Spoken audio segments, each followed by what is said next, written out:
Hello, guys.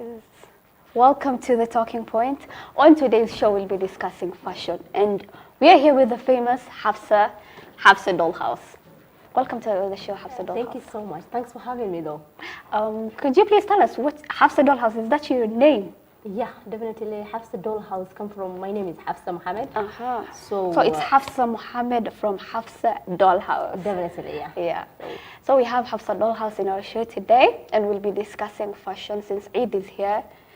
Yeah, Hafsa Mohammed, please tell us more about yourself and Hafsa Dollhouse. Okay, and I'm Hafsa Mohammed, and I'm a mother.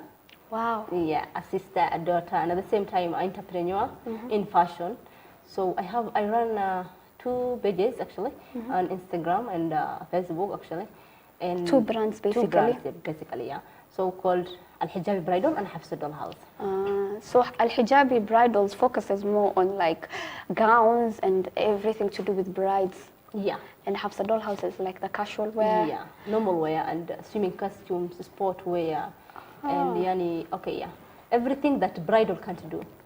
So Hafsa Dollhouse is basically what a normal girl wears in every day. Definitely. And Al Hijabi Bridal is like your big day. Yeah. What you wear on your big day. Yeah. Well, how do you handle both Hafsa Dollhouse and Al Hijabi Bridal? I first opened Al Hijabi Bridal as a brand. So, and what happened was like the bridal thing wasn't working for me. It wasn't totally for me. And then that's when I decided, okay, can I just do something like every person can wear it day to day wear? Because bridal, is kind of like occasions. Yeah, it's not like once something in a lifetime. Once in a lifetime. So, okay, that's when I decided, okay, I have to open a sister brand called Hafsa Dollhouse and name it after me. And then that's where I end up having Hafsa Dollhouse. And Al Hijabi Bridal, actually, I opened on 2016 to be specific. It wasn't doing favor for me. It wasn't paying the bills as You expected I can wait the whole month and not having a client.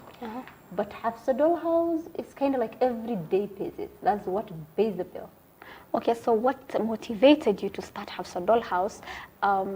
Because first you started with Al Hijabi Bridal. Yeah. Why didn't you start with Hafsa Dollhouse in the beginning? Okay, the bridal thing and what motivated me to start was kind of like, okay, I was having a cousins, I was having sisters who were getting married, and then, you can't get the real wedding dress for Islamic modesty. Yes. Back then, if I take you back way like 2012, 2013, girls used to like covering up. And compared to nowadays life, yeah. So, and whenever we get a girl, or let me take an example of a cousin of mine was getting married, we look for modesty clothes everywhere. All we can get is like, okay, covered, but at the same time no sleeves, sleeveless kind of thing. Yeah. So we have to look for the headpiece somewhere else, the sleeve from somewhere else. Then we decided, okay, we have to fix this thing. I used to help them out. One day, I just woke up and say, you know what? I have to end this lifestyle. I have to bring something to the table. Yeah. And that's when I started Hafsa Dollhouse and Al Hijabi Bridal. Hijabi Bridal, yeah. And Al Hijabi Bridal, the money I gathered from Al Hijabi Bridal and financial things helped me now move to the next level, of which is Hafsa Dollhouse. Was Hafsa Dollhouse your plan all along? Or was Yeah, it just was. something? No, it was like, okay, then it was not long time I was thinking, but it was kind of like, okay, then what if this doesn't work for me? What Al Hijabi Bridal is not like, the way I expected it to be. It's not like, I just started giving up from Al Hijabi Bridal, not being active that much because of the client and the bridal thing and a whole month you can stay without even having a bride. So, and at the same time, it was kind of like renting things. People don't like buying it. And these things I purchased, I bought with money. And at the same time, I wanted to go faster so that I can bring another design. Yeah. So what happened was kind of like, these things were so slow for me. Not the way I was expecting. My expectation was kind of like, these girls are going to buy these things. This is what is needed, But it doesn't end up like that. And then I started giving up slowly. And so I opened Hafsa Dollhouse. The little investment I have on this brand, I invested in Hafsa Dollhouse. So in the beginning, Hafsa Dollhouse was like just a backup plan. Definitely. It wasn't even in the picture. It wasn't like at all. Yeah. So after I lose hope in bridal thing, and then, in business, you have to fail. There's nothing like, and works for you easily. Yeah, If- you have to fall and get up. You have to fall and fall. So it wasn't. I know even few girls that started a bridal thing, and now they are doing very well. Then I think maybe it wasn't for me. Yeah, probably. But Hafsa Dollhouse is doing great right now. It's doing very Even amazing. better than Al Hijabi could Million ever. times. Million times, yeah. So do you still have Al Hijabi bridals? Al hijab is there. It's not- I have two olive gowns, but at the same time, you know, when I lose passion in that, yeah, because of the client I'm dealing with, you don't have to give up in life, but at the same time, if things are not working for you, you have to try plan B, and you have to try something. You don't have to be stuck in one place. So since I saw like this is not me, this bridal thing and me, we are not. And your plan B Yeah, worked better so- than your plan A. Al hijabi, Al Hafsa Dollhouse is doing, alhamdulillah, way much better. And okay, where did the name Hafsa, Hafsa is your name, but where did the name Dollhouse come from? A dollhouse is like, you know, I like dolling up the girls. I like, you know, I like, and whenever girls, we call them dolls or chicks or something like that. So I always like seeing everyone doll up. Everyone knows me. Every girl that knows me knows, like, if you're with me, you have to Be dress dolled well. up. Yeah, I don't like girls being left out. So I like dolling them up. I like dressing the way you can see even the beautiful. Yes, yeah, and today Hafsa Dollhouse, I've been dressed by the beautiful Hafsa from Hafsa Dollhouse. Yeah, Yes. definitely I like seeing girls dolled up. So that's why I call Hafsa my name, and then Dollhouse. and the house is kind of like, yeah. This is designing. How is the designing industry in Kenya for you as a Muslima and a Somali? Yeah. Okay. Okay, and we are not there yet. As a Kenyan, first of all, let me start as a Kenyan. Kenyan fashion industry, we are not there yet. Yeah, we are very, very far away compared to other African places. They are coming up. They are very coming up right now. And then I hope we'll be there. But in modesty, they are coming up too. There are a lot of entrepreneurs, but as a designer, I don't know a girl who go to school and then learn a fashion. That's once I can call you a designer, you know, because you graduated from a school. Yes. There are a lot of entrepreneurs in Muslim industries. A lot of them. There are entrepreneurs who are making money out of the fashion industry. And then Kenya is not there as a fashion. Somali, being a Somali again, is the hardest part of it. It's hard because, you know, people don't believe in designing. Yeah, in the Somali They kind of be society. like, oh my God, you can go to the tailor and fix these things out. They don't think like there's a designer who can think a creative things, and then especially, yani, okay, the dress you're wearing is not the same as what you get in the stores. Yeah, it's totally definitely. different. Someone has to sit down, look for the fabric, and then buttons, and then the designing part, and then tailor it after that, you know. But, you know, when we say an entrepreneur, you have to differentiate between entrepreneur and a designer. A designer is a creativity part. This design is you alone, unless someone else start copying you. An entrepreneur is like, okay, let me go to Dubai and bring all the stuffs. Yeah. Yeah, that's a fashion entrepreneur. So we are totally not there. So But we as are a- all coming up. It's an upcoming industry. Yeah, and that is the best part of it. We are all coming out right now as a designers, and Kenyans they are working up right now. So you Hafsa, as Hafsa, are you a fashion designer or a fashion entrepreneur? No, I'm a fashion designer. I'm a professional fashion designer. I have been to a college. Okay, in what is it called? I've been to a lot of, actually I did even the internship. Before even I did internship, there is a school I went, fashion school in town, and then I was there for 2 years, although I didn't graduated, of which I'm planning to finish it later on. And so I learned it. It's a hard way I did it because I was the only Muslim and the only Somali, let me say it that way. Yeah. You can't see your kind, you know. You can see someone else who did it and been through this. You can run to and say, okay, can you teach me the illustration part? Yeah. Because we are doing illustrations and we're doing, there is a pattern, there is a drawing, there is a lot of other things go to it. Yeah. So there's no one you can run to and tell them, okay, then tell me your process. Tell me, by then maybe I didn't know because all I see is, what is it called, like Christian girls and then non-hijabi girls, to be specific. So yeah, I can call myself a designer actually. So all along, like designing has always been in your blood, like since you were a kid. When you asked in school, you used to say, I want to become a fashion designer. Was No. it in your head, like all along? I didn't know what a fashion design is. When I was kid, I remember my mom used to sell fabrics. Until now, she does. So I've been brought up in the world where, you know, my mother is making money out of fabrics, yeah. and she's selling fabrics, and I've been told, oh, take these 3.5 meters to Fulani, take these 4 meters to someone else. I used to deliver them and taking to people. That is where, and I used to choose fabrics for my mother, the prints. I always like, okay, this print is good, this doesn't go well. So my mother used to trust me in that process. So I grew up knowing fabrics, yani, in the world of fabrics, materials, tailoring, and cloth making, rather than like, you know, ready-made. Yeah. So that's where I grew up in that. And that mentality, yeah. So you grew up knowing where this is where I want to go. I used to love it. I used to love it. But my mom actually, she wanted me to be a nurse or a doctor. You know. So this is not the calling. This is not the college. You know, my mom and my dad took me. I have been.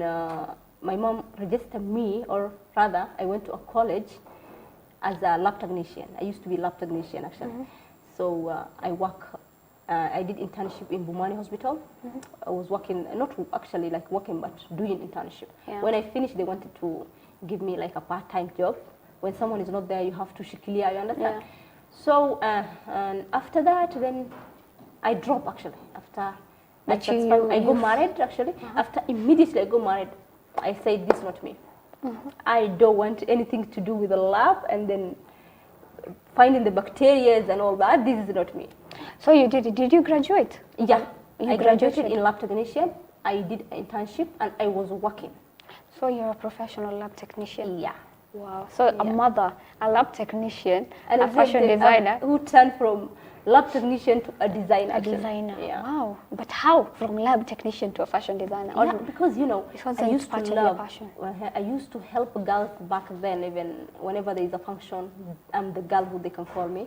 All my sisters, all my cousins, they know me actually. I'm the girl, like, you know, you have to call when you're doing window shopping. That I will never say no to you. That's the part I love. Like, okay, then I'm doing today a wedding. Oh, call Hafsa. She will knows the shop that's available. She knows the fabric that's trending. So, and that is the field I feel comfortable. The moment I remember, the moment I went myself to a college, you know, and in fashion school. The moment I entered there, I fit in.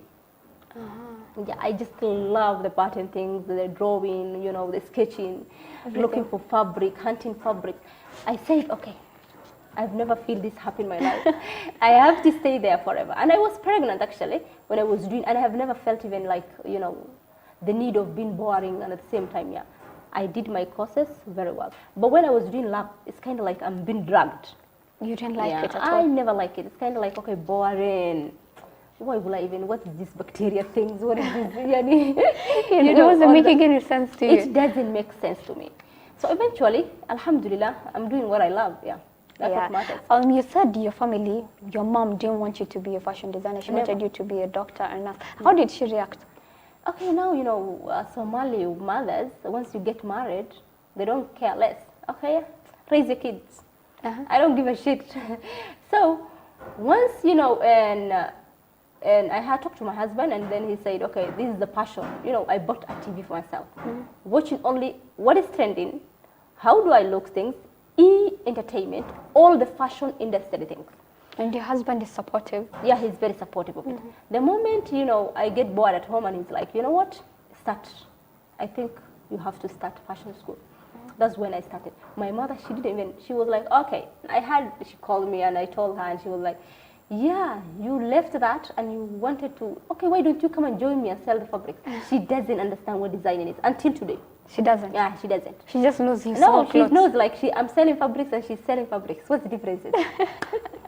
So there's no difference. No difference. In her her dictionary. Yeah, in her dictionary. She's like, okay, come over and learn the fabrics. So you're going to school wasting money. Come.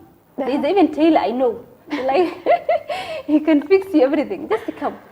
She doesn't totally understand what the meaning of fashion designing till now is. But you have her support. I have her support, yeah. I have her support. Who's your greatest support system? Okay, my greatest support system, I can say my husband. Yeah. my husband. Okay, whenever I'm feeling lazy, I don't want to do anything, and it's kind of like, okay, then you come this far and you want to give up, because sometimes you are a mother, you are a wife actually, and sometimes you want to give up, and be like, okay, let me relax home. Home is comfortable, so you don't have to go to work and work. I don't have to go to workshop and work, and I feel like, okay, then since I'm getting my bills and someone is paying everything, why would I even work?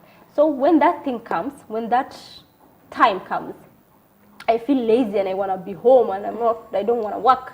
My husband is there to tell me, you don't come this far to just give up, He's my biggest supportive, my sisters, my brothers actually. Oh my God, my clients. Oh my God. I have a crazy clients actually, who be like every day they make order, every day. So sometimes even they send the money. Before they even... Yeah, so they call me and be like, okay, then the one you posted right now, I need it in that 58 size or 60 size. So they motivated me. Okay, then I decide to go and work. Yeah. I think after my husband is my client. So what is your favorite part of being a fashion designer? Looking for fabric. That's the favorite part. My you love favorite part is hunting for fabrics. Whenever suppliers call me and tell me like, oh my God, there's a new print comes, it's kind of like a fat guy you call and tell him, come and eat the cake, Yeah. I will run away wherever I am. I'm kind of like, okay then, can you send me? Yeah. And there's a little impatient of Somali, in general, Somali we have impatient. I'm kind of like, okay, tafadhali send away, don't you send it to WhatsApp? And they kind of be, I don't have that time. Come and see the fabrics. So I have to rush and see the fabrics. That is the best part. The day I'm window shopping for fabrics, doing another collection, that is the best part of me. But many designers don't want to that because it's tiring. At the same time, it's tiring, looking for fabrics, what you like, because people have different interests in what they like. Because your favorite fabric might be someone else's basic, their favorite fabric might be your... Definitely. Yeah. So that doesn't come to you as a challenge. No. It's what you like. I do, yeah. What I normally do at Hafsa Doll House is kind of like I go look for fabrics.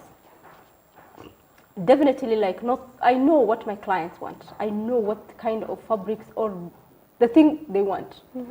I'm 1 year in that field right now. So I know what they want. So whenever I'm going, I have them in mind, Oh, there's a girl who was asking this. Oh my God, this is what this will go totally. So I make a sample. Whenever I make a sample, I make it my own measurement. Every time? Every time. And definitely, alhamdulillah, the models and me happens to be the same size or the same shape. So I do a sample of 6 pieces, and then the first thing all of them is out. Okay, so so everything is sold out. So for you, this business is like what you were studying for, like your expectations and what is happening right now is just the same, one and the same. Yeah, I can say yes, because it feeds my passion. By the end of the day, I sleep knowing that someone is wearing your clothes. Yeah. So whenever you're going to the road and then you bump into a client or a team, or what is it called, a fan, and she's wearing head to toe your designs, you feel happy, Yeah, you do. Yeah, that is the best part of it. And what else? I think that's it. I've asked you your favorite. Tell me your least favorite thing when it comes to fashion designing. Okay, do you mean colors or least favorite? Like you said, your most favorite thing to do is looking for fabric. Yeah. Oh, yeah. What is your least thing you like? In this field, yeah. The least thing I like. I don't think if there's something I don't like. So okay, then from looking for fabrics, taking pictures of the models and saying, as in models take pictures, posting them is the best thing ever. Selling them again, yeah, you're getting money out of what you love. Yeah. Oh my God, is there anything? Delivering even. I like to be the clothes to be delivered to the girls so that they can see and then reply. Oh my God, I love it. They can be all dolled up. Yeah, I don't think if there's something I don't like in fashion. Yeah, I don't think. So everything is okay. Perfect. So tell me, what skills do you require as a fashion designer, like an upcoming fashion designer? What would you tell them? What skills do they require? They must have a passion. Yeah.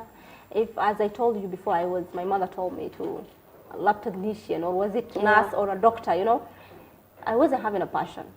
So you must have a passion for something, because in business, especially if you wanna do a business, you need patience. Yeah. And there is no patience without passion. Once you have a passion, you gather all the patience in the world. Yeah, because you love it. You love it, yeah? So if you don't have the patience, imagine, and you have no passion for it, what are you doing? Yeah, first of all, you must have a passion for it. Second of it all, and if you're an upcoming designer, that is it, you must have again, patience. First passion, Patience. patient next, and second of that of it all, you must sit down with the people who have been there. You know, the designers, don't feel scared or something, because before you enroll for something or you want to do something, sit with people. Don't just walk up, oh my God, she does a photo shoot, I can do it. Oh my God, she can design a dress, I can design it. It's not like that. Sit with someone who has been there. How is the road? Is this thing working for me? Try to do if it works for you. Look for fabric. See if you love it. Go tailor it. See if you love it. Go take pictures. See if you love it. By the end of the day, it might be a big disappointment or not. People might not buy your thing. Yeah. Yeah. What should you do in that moment? You have to have a patience. So it's not something like I can repeat and say passion, passion, passion. Yeah. Have you ever made a collection where people don't buy? The first. People didn't buy? Yeah, the first collection, because I didn't know their taste, you know. I didn't know what they like. Do they like skirt? Do they like dresses? Do they like floral things? Do they like chiffon? Or wanataka, what is it called, abayas? I didn't know them totally, because I'm fresh from bridal, Yeah. coming to Hafsa Doll House, making different design that I could wear. So when I found girls like, oh my God, it takes slow, in a month, in a week, one girl can buy something. After 2 weeks, another girl can buy something. So it was kind of like, not the way I expected. Yeah. So gradually, I learned what they want, because they're asking me, okay, do you have these fabrics in this design? Can I have this design in this fabric? Then through that, I learned what my clients want, what they're looking up to, and then that's when I start doing what they want, not what I want. So you got to know what they want, what they like. Yeah, you have to know what your clients want, actually. It's not all about you. It's all about them. If they love, like mine, my clients are known to love floral things, floral, flowery. They love anything that is popping colors. So whenever I'm looking, hunting fabrics, I have something popping up. And then they love dresses, they don't like abayas. So I have to do dresses, skirts, tops, baggy trousers, and all that. You have to know what your clients want for you to survive. Yeah. Tell me, how do you balance being a mom, a fashion designer, a wife, a daughter? Yeah, how do you balance all that? It's not easy. I don't say like, oh my God, it's easy, but it's not. First time I have the support of my husband. Whenever I'm having a show, or whenever I'm having, and I'm looking for fabric and it is late or something, we have to balance. I have to call him, hey, can you be home with kids at that moment? And if he says no, I can't, I have to be home, I have to cancel whatever. Either the way, my kids are the first priority, Oh, yeah. they're very first priority. After them, luckily, my kids are going to school.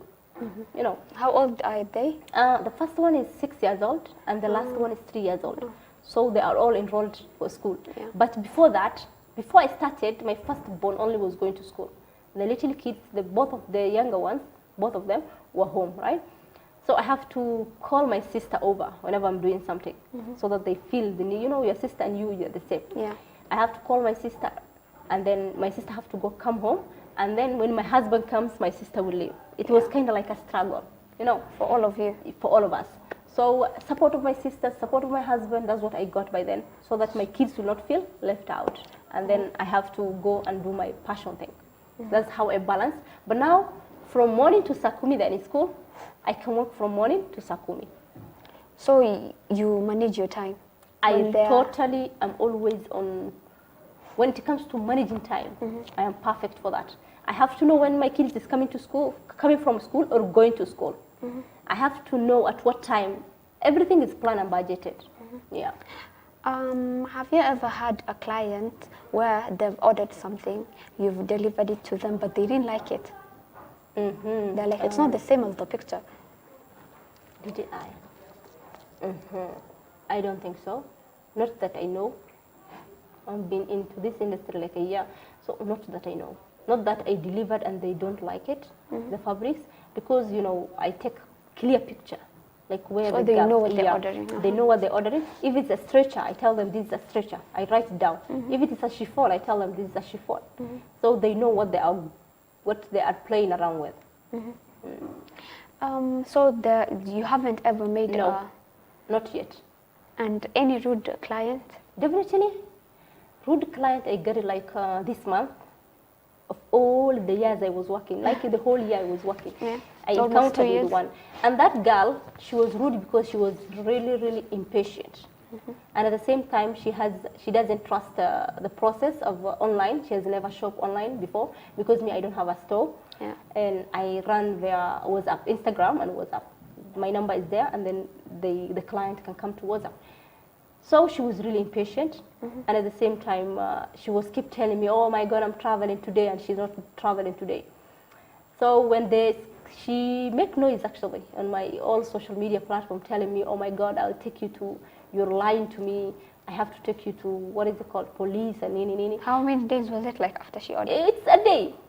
Yeah, she ordered like yesterday night, and within a day, she wants things to be delivered. And I told her, let me do your measurement according to the skirt so that you don't go around and looking for a tailor again to fix it. Yeah. So she was really impatient. And then she told me her mother doesn't trust online thing. I think it was kind of like a trust issue, and at the same time not trusting the process. So how did you react to it? No, I just keep quiet. Always the clients are, Right. the saying says that clients are always right. So you have to be quiet. If you have nothing to say, I was quiet until her things are delivered. When things are delivered to her, I might sound rude too, because whatever they give you, you have to give them back. I told her, you are not allowed anymore to shop from my online thing, and you are blocked because of your pressure, unless you learn how to manage your anger and your pressure and your trust issues. And then until that, we are safe. You're safe. Yeah. So tell me, do you have any challenges working with models, photographers? Maybe your pictures haven't come out the way they supposed to. Models, yeah. Okay, and I don't have problem with models because every girl she want to model for Hafsa Dollhouse, Yeah. because we are. I don't say we are the best, but we give them what they want. The models, if they see a good clothes, they have to advertise themselves. You can't wear bad clothes and at the same time and Be happy about it. Yeah, be happy about it. So models, I have no issue with it. Photographers is where I have always a problem with it. Photographers, oh my God, where even I don't know where to start or to finish, but photographers are the major. If only all the designers will gonna tell you, if only they could know how to take a picture or a photo shoot, they will definitely be far. Because photographers, they can even deliver something that you don't like. And the worst part is you can't redo it again. Yeah, so what do you do? Yeah, you waste your time. Time is money. Yeah. Resources. Makeup for the models, you have paid for it. The models' time. So it's kind of like you will click back and say, I don't think if I should do this again. I should go back to this photographer again. It happens with me. With a lot of I took a picture and then what comes out is kind of like you can't even recognize The dress. the dress itself. It's kind of like edited a lot. That's the part I hate a lot. So if you see a good photographer, you stick with it. So you don't use the pictures. What should you do now? So you have to use the pictures and then take the fabric. Yeah, with a phone. You take the fabrics, what is it called? The photo shoot of the fabrics, and then you post. And the girls will be like, oh my God, looks yellow, and this is kind of like that. And then you tell them, okay, the photographer, but the fabric looks like this. Have you ever tried working with other designers? Not yet. But do you plan to? Inshallah, In the future. if I see someone like creativity that can plan to work with me, why not? I'm open. So I'm open-minded, yeah. You're open to that. Yeah. Tell us, Hafsa, you're creative. Where do you get these ideas from? Because I'm sure most of our viewers are wondering, where do you get the ideas from? Of designing, right? Of designing, yeah. Okay, it's kind of like right now, asking what is it called, an architect. How did you design the house?